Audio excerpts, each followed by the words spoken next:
여러분 안녕하세요. 포카리 팟캐스트 고급반 첫 시간입니다. 언어를 안다는 건 단순히 단어를 외우는 게 아니라 그 나라 사람들의 생각과 문화를 이해하는 거잖아요. 앞으로 이 시간에는 한국 사회를 움직이는 진짜 심리와 문화적 배경을 여러분하고 아주 편안하게 얘기해 볼 거예요. 자, 그럼 첫 번째 얘기 바로 시작해 볼까요? 좀 오래되셨겠지만 한국어를 처음 배우실 때 아마 여러분이 가장 크게 혼란을 느꼈던 표현이 하나 있었을 거예요. 바로 내, 제라는 말 대신에 우리를 쓰는 거. 맞아요? 보통 아내나 남편을 소개할 때도 우리 아내, 우리 남편이라고 하고 심지어 우리 엄마라고도 많이 부르다 보니까 처음에 한국어를 배울 때는 아니 왜 하나밖에 없는 자기 가족을 굳이 우리라고 부르는지 엄청 헷갈려 하더라고요. 자아가 확실히 분리된 문화권에서는 당연히 내 아내, 내 엄마라고 소유를 명확히 밝히는 게 상식이다 보니까 내 것과 네 것의 경계가 확실해야만 안정감을 느끼는 사람들한테 이 우리라는 단어는 말 그대로 타인의 선을 훅 넘고 들어오는 그런 느낌을 줄 수도 있거든요.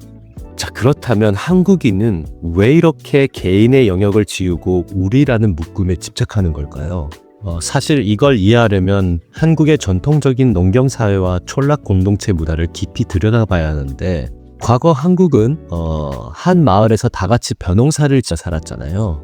모내기나 추수 같은 일은 개인의 힘만으로는 절대 못하는 어마어마한 노동력이 필요한 작업이었기 때문에 이웃과 노동력을 교환하는 품앗이나 마을 단위의 거대한 협동 조직인 규례가 없으면 사실상 살아남는 것 자체가 안 됐어요. 그러니까 내 것을 주장하기보다는 우리의 것으로 묶어서 함께 살아남아야 했던 그런 척박한 환경이 언어라는 그릇에 고스란히 담긴 셈인데 우리가 남이 아니라 한 배를 탄 공동체 운명이라는 걸 끊임없이 언어로 확인시켜야 했던 거예요. 이런 역사적 배경은 현대 한국인들의 심리 기저에 관계지향적 정체성이라는 아주 짙은 흔적을 남겼습니다. 한국인한테 타인은 나와 분리된 완벽한 남이 아니라 언제든 정서적 울타리 안으로 끌어들여야 할 잠재적인 관계망이다 보니까 친밀한 사람한테 내 엄마라고 명확히 선을 그어버리면 상대방을 울타리 밖으로 튕겨내는 아주 차가운 화법으로 들리게 돼요. 반면에 우리 엄마라고 말하는 순간 듣는 사람까지 내 경계 안으로 훌쩍 들어와서 아주 끈끈한 연대감을 형성하게 되는 거죠. 이런 공동체 의식은 식사 문화에서도 아주 잘 드러나는데 과거부터 한국인들은 찌개나 반찬을 하나의 그릇에 담아서 다 같이 숟가락을 섞어가며 먹는 걸 아주 끈끈한 정으로 여겼어요. 물론 최근에는 위생관념이 철저해지면서 각자의 앞접시에 따로 덜어먹는 문화로 빠르게 바뀌고 있지만 그래도 한국에서 흔히 쓰는 식구라는 말이 밥을 같이 먹는 입이라는 뜻인 것처럼 한솥밥을 먹는다는 행위 자체가 주는 소속감의 의미는 여전히 남아있죠.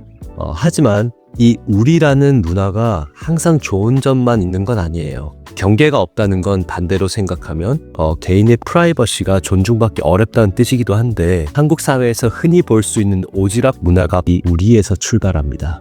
나이가 꽉 찬 친척이나 직장 동료들한테 결혼이나 연봉 같은 사적인 질문을 훅훅 던지는 것도 상대방을 우리 공동체의 일원이라고 생각하기 때문에 벌어지는 일이라서 나와 남의 경계가 희미하니까 상대방의 인생에도 내가 어느 정도 개입해도 된다고 무의식적으로 믿는 거죠. 외국인들 입장에서는 엄청난 무례함으로 느낄 수 있지만 사실 그 질문을 던지는 한국인의 속마음에는 아이러니하게도 따뜻한 관심이 깔려 있습니다. 이 우리의 마법은 단순히 가족을 넘어서 엄청나게 넓은 곳까지 확장되는데 자기가 사장님도 아니면서 우리 회사는 왜 이럴까 걱정하고 심지어 국가를 부를 때도 나의 나라가 아니라 우리나라라고 부르는 게 한국인들한테는 숨쉬는 것만큼 자연스러워요. 이게 단순히 소속감을 떠나서 나라면 개인의 정체성이 내가 속한 집단하고 아주 끈끈하게 하나로 연결되어 있다는 이른바 확장된 자아를 보여주는 아주 대표적인 증거라고 할 수 있어요.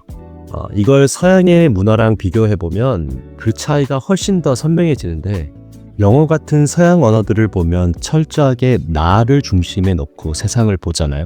그래서 내 공간이나 내 소유물에 대한 경계가 엄청나게 뚜렷한 반면에 한국어는 나 혼자 뚝 떨어져 존재하는 게 아니라 타인과 맺고 있는 관계망 속에서 나를 파악하는 거죠. 그래서 서양 사람들의 시선에서는 내 거를 우리 거라고 부르는 게 개인의 경계선을 침범하는 것처럼 보일 수 있겠지만 한국인들한테 내 아내, 나, 내 엄마라는 표현은 오히려 관계의 단절을 의미하는 아주 차갑고 이기적인 표현으로 들리게 되는 거예요.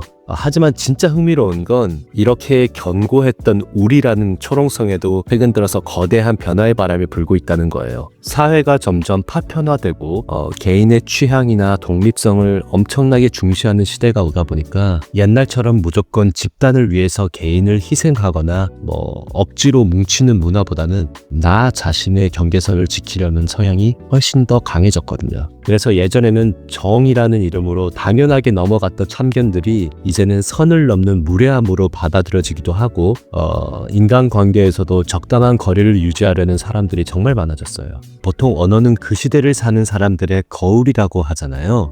저는 개인적으로 이렇게 서로의 체온을 나누던 끈끈한 공동체 문화가 옅어지는 것 같아서 조금 아쉽기도 한데 어쩌면 머지않은 미래에는 한국어에서도 우리라는 말보다 내 거, 내, 제 라는 말을 훨씬 더 많이 듣게 되는 날이 올지도 모르겠어요. 자, 이제 여러분도 한국 사람들이 왜 그렇게 하나밖에 없는 가족을 우리라고 부르는지 조금은 깊이 있게 이해하셨죠? 앞으로 한국 친구들하고 대화하실 때 이런 문화적인 배경을 깔고 얘기를 들으시면 그 사람들이 툭툭 던지는 말 속에 담긴 진짜 속마음이나 온도를 훨씬 더 예민하게 캐치하실 수 있을 거예요.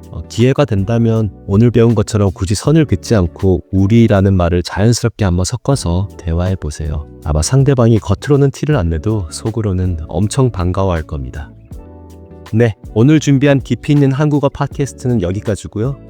다음 시간에도 한국 사회를 관통하는 진짜 흥미로운 얘기로 찾아올게요.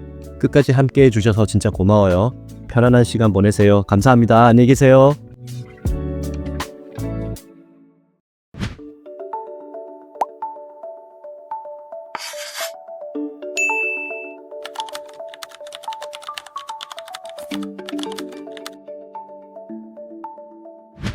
여러분 안녕하세요.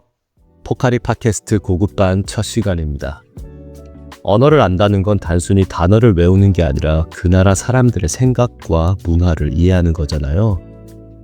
앞으로 이 시간에는 한국 사회를 움직이는 진짜 심리와 문화적 배경을 여러분하고 아주 편안하게 얘기해 볼 거예요. 자, 그럼 첫 번째 얘기 바로 시작해 볼까요?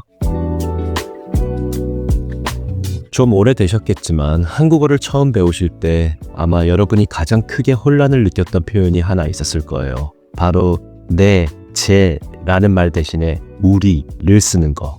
맞아요? 보통 아내나 남편을 소개할 때도 우리 아내, 우리 남편이라고 하고 심지어 우리 엄마라고도 많이 부르다 보니까 처음에 한국어를 배울 때는 아니 왜 하나밖에 없는 자기 가족을 굳이 우리라고 부르는지 엄청 헷갈려 하더라고요. 자아가 확실히 분리된 문화권에서는 당연히 내 아내, 내 엄마라고 소유를 명확히 밝히는 게 상식이다 보니까 내 것과 네 것의 경계가 확실해야만 안정감을 느끼는 사람들한테 이 우리라는 단어는 말 그대로 타인의 선을 훅 넘고 들어오는 그런 느낌을 줄 수도 있거든요. 자, 그렇다면 한국인은 왜 이렇게 개인의 영역을 지우고 우리라는 묶음에 집착하는 걸까요? 사실 이걸 이해하려면 한국의 전통적인 농경사회와 촌락 공동체 문화를 깊이 들여다봐야 하는데 과거 한국은 한 마을에서 다 같이 벼농사를 짓어 살았잖아요. 모내기나 추수 같은 일은 개인의 힘만으로는 절대 못하는 어마어마한 노동력이 필요한 작업이었기 때문에 이웃과 노동력을 교환하는 품앗이나 마을 단위의 거대한 협동 조직인 두뇌가 없으면 사실상 살아남는 것 자체가 안 됐어요. 그러니까 내 것을 주장하기보다는 우리의 것으로 묶어서 함께 살아남아야 했던 그런 척박한 환경이 언어라는 그릇에 고스란히 담긴 셈인데 우리가 남이 아니라 한 배를 탄 공동체 운명이라는 걸 끊임없이 언어로 확인시켜야 했던 거예요. 이런 역사적 배경은 현대 한국인들의 심리 기저에 관계지향적 정체성이라는 아주 짙은 흔적을 남겼습니다. 한국인한테 타인은 나와 분리된 완벽한 남이 아니라 언제든 정서적 울타리 안으로 끌어들여야 할 잠재적인 관계망이다 보니까 친밀한 사람한테 내 엄마라고 명확히 선을 그어버리면 상대방을 울타리 밖으로 튕겨내는 아주 차가운 화법으로 들리게 돼요. 반면에 우리 엄마라고 말하는 순간 듣는 사람까지 내 경계 안으로 훌쩍 들어와서 아주 끈끈한 연대감을 형성하게 되는 거죠. 이런 공동체 의식은 식사 문화에서도 아주 잘 드러나는데 과거부터 한국인들은 찌개나 반찬을 하나의 그릇에 담아서 다 같이 숟가락을 섞어가며 먹는 걸 아주 끈끈한 정으로 여겼어요.